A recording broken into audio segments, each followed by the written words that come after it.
இன்னைக்கு நம்ம வீட்டிலேயே ஹோட்டல் ஸ்டைல் கிரீமியான பன்னீர் மசாலா எப்படி செய்யறதுன்னு பார்க்கலாம். முதல்ல ஒரு கடாயில எண்ணெய் ஊத்தி சூடானதும் பட்டை, கிராம்பு, சீரகம் சேர்த்து வதக்கிக்கோங்க. அதுக்கப்புறம் நறுக்கிய வெங்காயம் சேர்த்து பொன்னிறமா வரைக்கும் வதக்கணும். இப்போ இஞ்சி பூண்டு விழுது சேர்த்து பச்சை வாசனை போகும் வரை வதக்குங்க.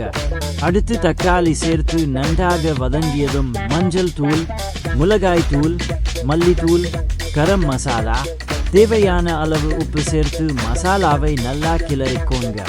இப்போ கொஞ்சம் தண்ணீர் சேர்த்து கிரேவி பதத்துக்கு கொதிக்க விடுங்க. இன்னும் ரிச் டேஸ்ட் வர கொஞ்சம் முந்திரி பேஸ்ட் அல்லது கிரீம் சேர்க்கலாம். கடைசியா பன்னீர் துண்டுகளை சேர்த்து மிதமான தீயில 5 நிமிஷம் வேக விடுங்க. மேல கொஞ்சம் கசூரி மேத்தி, கொத்தமல்லி இலை தூவினா நம்ம சூப்பரான hotel style paneer masala ready. Chapati, நான், தோசை எல்லாத்துக்கும் செம்ம காம்பினேஷன். இந்த மாதிரி சுவையான ரெசிபிக்கு மதிமீனா ஃபுட் ஃபாலோ பண்ணுங்க.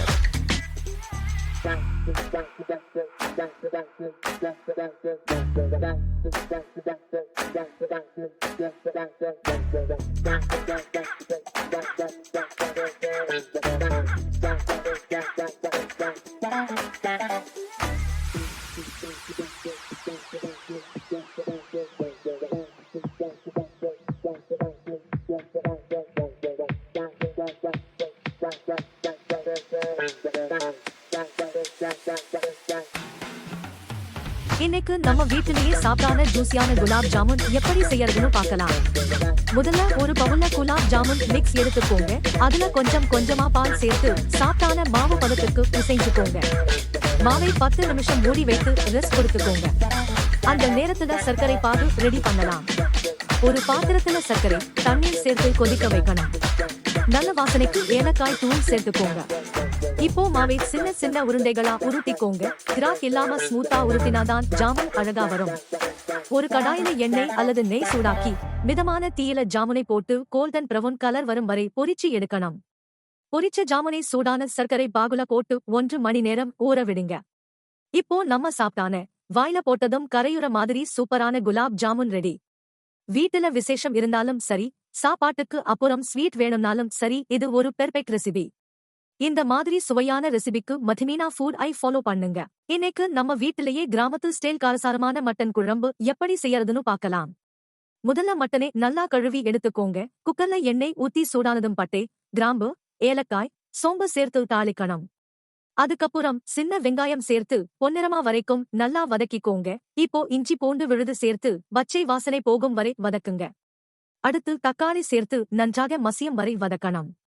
இப்போ மஞ்சள் தூள், மிளகாய் தூள், மல்லித்தூள், மட்டன் மசாலா, தேவையான அளவு உப்பு சேர்த்து மசாலாவை நல்லா கிளறிக்கோங்க.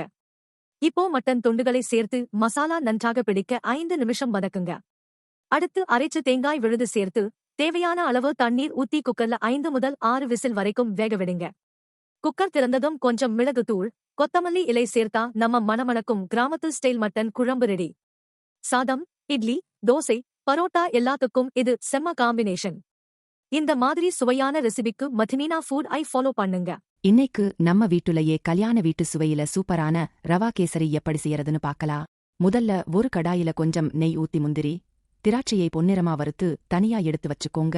அதே கடாயில ரவா சேர்த்து நல்ல வாசனை வரும் வரை மிதமான தீயில வறுத்துக்கோங்க. இப்போ ஒரு பாத்திரத்துல தண்ணீர் கொதிக்க வைத்து அதுல கொஞ்சம் கேசரி கலர் சேர்த்து வறுத்த ரவாவை கொஞ்சம் கொஞ்சமா சேர்த்து கட்டி இல்லாம கிளறணும். ரவா நன்றாக வெந்ததும் தேவையான அளவு சர்க்கரை சேர்த்து நல்லா மிக்ஸ் பண்ணுங்க.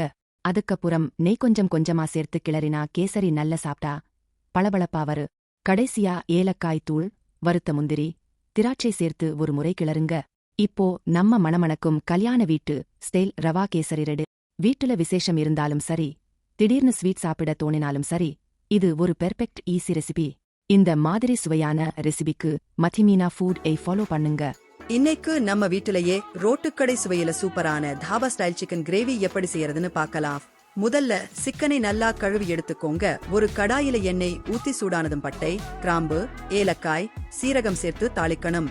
அதுக்கப்புறம் நறுக்கிய வெங்காயம் சேர்த்து கோல்டன் பிரவுன் கலர் வரும் வரை நல்லா வதக்குங்க. இப்போ இஞ்சி பூண்டு விழுது, பச்சை மிளகாய் சேர்த்து பச்சை வாசனை போகும் வரை வதக்கணும். அடுத்து தக்காளி சேர்த்து மசியும் வரை வதக்கி மஞ்சள் தூள், மிளகாய் தூள், மல்லித்தூள், சிக்கன் மசாலா, கரம் மசாலா, தேவையான உப்பு சேர்த்து மசாலாவை நல்லா கிளறிக்கோங்க.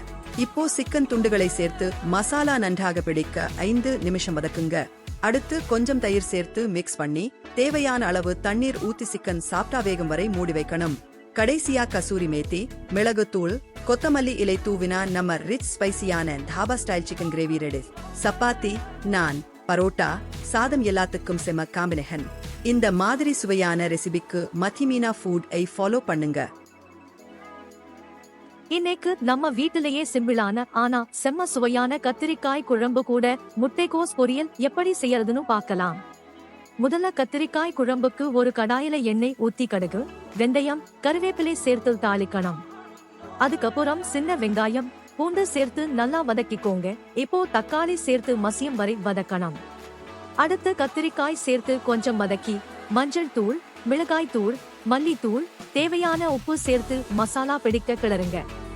இப்போ புளிக்கரைசல் சேர்த்து குழம்பு நல்லா கொதிக்க விடணும். கடைசியா அரைச்ச தேங்காய் விழுது சேர்த்தா மணமணக்கும் கத்திரிக்காய் குழம்பு ரெடி. இப்போ முட்டைக்கோஸ் பொரியலுக்கு எண்ணெயில கடுகு, உளுத்தம் பருப்பு, கருவேப்பிலை தாளிச்சு முட்டைக்கோஸ் சேர்த்து வதக்குங்க. தேவையான உப்பு சேர்த்து வெந்ததும் தேங்காய் துருவல் சேர்த்து கிளறினா சுவையான முட்டைக்கோஸ் பொரியல் ரெடி. சூடான சாதத்தோட இந்த கத்திரிக்காய் குழம்பு, முட்டைக்கோஸ் பொரியல் இன்னைக்கு நம்ம வீட்டிலேயே மணமணக்கும் ஹோட்டல் ஸ்டைல் சாம்பார் எப்படி செய்யறதுன்னு பார்க்கலாம். முதல்ல துவரம் பருப்பை நல்லா கழுவி மஞ்சள் தூள் சேர்த்து குக்கர்ல சாப்பிட்டா வேக வச்சுக்கோங்க. இப்போ ஒரு பாத்திரத்துல எண்ணெய் ஊத்தி கடுகு, வெந்தயம், சீரகம், கருவேப்பிலை சேர்த்து தாளிக்கணும். அதுக்கப்புறம் சின்ன வெங்காயம், பச்சை மிளகாய் சேர்த்து நல்லா வதக்கிக்கோங்க. இப்போ தக்காளி சேர்த்து மசியும் வரை வதக்கி முருங்கைக்காய், கேரட், கத்திரிக்காய் மாதிரி உங்களுக்கு பிடிச்ச காய்கறிகளை சேர்த்துக்கோங்க. அடுத்து மஞ்சள் தூள், சாம்பார் பொடி, தேவையான உப்பு சேர்த்து மசாலா வாசனை வரை கிளறுங்க. இப்போ புளிக்கரைசல் சேர்த்து காய்கறிகள் குழம்பு நல்லா கொதிக்க விடுங்க. அதுக்கப்புறம் வேகமான பருப்பு சேர்த்து தேவையான தண்ணி ஊத்தி இன்னும் கொஞ்சம் நேரம் கொதிக்க விடுங்க. கடைசியா வெங்காயம், கொத்தமல்லி காம்பினேஷன். இந்த மாதிரி சுவையான வீட்டு சமையலுக்கு மதிமீனா ஃபுட் ஐ ஃபாலோ பண்ணுங்க.